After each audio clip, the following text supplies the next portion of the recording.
Nightmares. I never really understood them because I never had them. This is why when I did, I was surprised.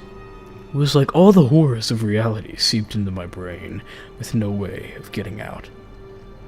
At first, I didn't even know they were nightmares. I would be watching a man from a third perspective. I never saw his face because he was always turned away from me, but what I did see, he was handsome. He had straight black hair, about 6'2", and looked fairly toned. He was always wearing a black suit with a red tie, and was nice and sunny outside. The birds were chirping, and there was a slight breeze. I would see him walking on the sidewalk, trying to hail down a cab. Every time one would stop him, everything became silence and turned dark. Then there was a snap. I don't know why, but whenever I hear that, it sends a shiver down my spine. It's not like anything else happens, just a snap. Now this was a reoccurring dream, happening about once or twice a week. Each dream was almost exactly the same. The only difference was that a different cab would pull up. The snap would grow a little louder. A few weeks of continuously having the dream went on by. I was in bed one night, thinking I would have the dream again. The low hum of my fish tank kept me awake for a little while until I slowly drifted to sleep. The first thing I saw was the man. The dream carried out like usual. Almost. Everything played up perfectly, except the man seemed to be walking towards me instead of away like he usually did. Despite the fact that he was facing my direction, I couldn't usually see his face. There was an oddly placed shadow that surrounded him like a mask. A yellow cab pulled up from the distance. He stepped inside and it got dark. There was a silence. It was the sort of unnerving silence that you get right before something bad was about to happen. It was like the calm before a terrible storm. Nothing happened. I waited and waited until all I saw was darkness, and I could hear the empty silence. Some time went by until I finally heard the snap. Or was it? It sounded more like a knocking, and it was getting more and more frequent. I woke up when the doorbell rang. Turning over to look at the time, it read 4:57. What could someone possibly want at this time of night? I asked myself. After quickly pulling on a pair of track pants and a t-shirt, I cautiously headed down the stairs. There was a small stream of light flowing through the frosted window on the front door, and a dim street lamp outside. The light reflected onto the door, illuminating the hallway.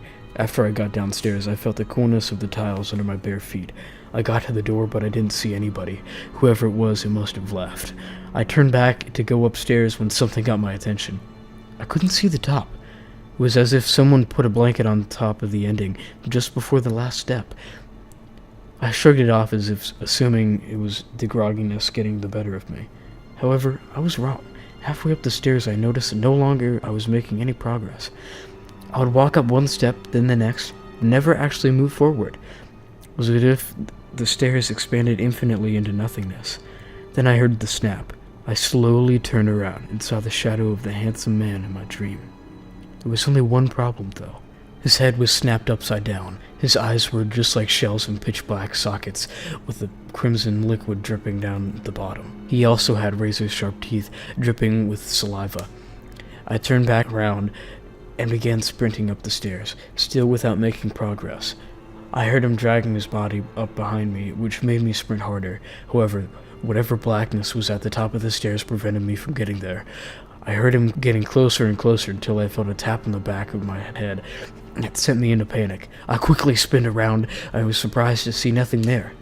I must have been daydreaming. One thing caught my eye, though.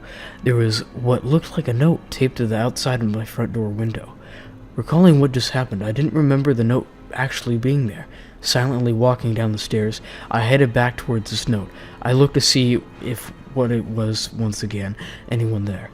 Nothing. I slowly reached for the handle, which was ice cold when I touched it, and unlocked the door. Now outside, I felt a cool fall breeze fall upon my unprotected arms. I grabbed the note from my door and looked at the paper. It was crumpled up, and the writing looked like a 4-year-old wrote it. Look up. With the only 2 words scribbled on it, my face turned white. When I lifted my head up, the door slammed shut and locking me outside. Rising up from the bottom of the door was a man with a suit. He looked exactly the way he did when I saw him up the stairs. Slowly lifting up his hand, he waved at me, taunting me. He then turned around and walked towards the stairs. Realized what he was about to do. I screamed. I don't think I ever screamed that loud before. I screamed until my face turned red, but nothing. It was silent. All I could hear was the rustle of leaves that were scattered over the ground. I tried to turn the handle. It was still locked. After slamming the note back on the door, I turned my back against it and began to sob. Whatever nightmare was in, I wanted out. Then I heard it. Snap. Snap. I tried for the door once again. This time it opened with ease. After opening it, I felt everything get colder. That didn't make sense though, because it wasn't much colder outside than it was inside. Pushing the thought out of my mind, I ran upstairs toward my parents' room. When I reached it, the door was open. I knocked on it, but I got no response. I didn't know what to expect when I walked into the bedroom. It was too dark to see anything, and conveniently enough, the lights were right next to the bed. I walked toward the bed and saw the silhouette of two people in awkward positions lying on the bed. Both of them, my parents. How? How could they have done this to them? Their heads, barely visible in the darkness, were snapped upside down. Their eyes were just shells in the pitch-black socket. They both had razor-sharp teeth dripping with their saliva. All around the bed were dark stains. I knew what they were, but I tried not to think about it. My dad made a small gurgling sound. I couldn't handle it anymore. Darkness consumed me as I fell onto the ground and passed out. I woke up in bed. Looking around, I was relieved to see that it was just a sick, twisted dream. It was 7:54. I put on my school clothes and headed downstairs to have some breakfast. While I sat down eating on the dimly lit table, I realized my parents weren't up yet. I shrugged it off as remembering they both worked late last night. After breakfast, I got all my books and headed down the hall. While they were walking, I noticed something up ahead that made me stop dead in my tracks. There was the crumpled note, taped to the outside of the door.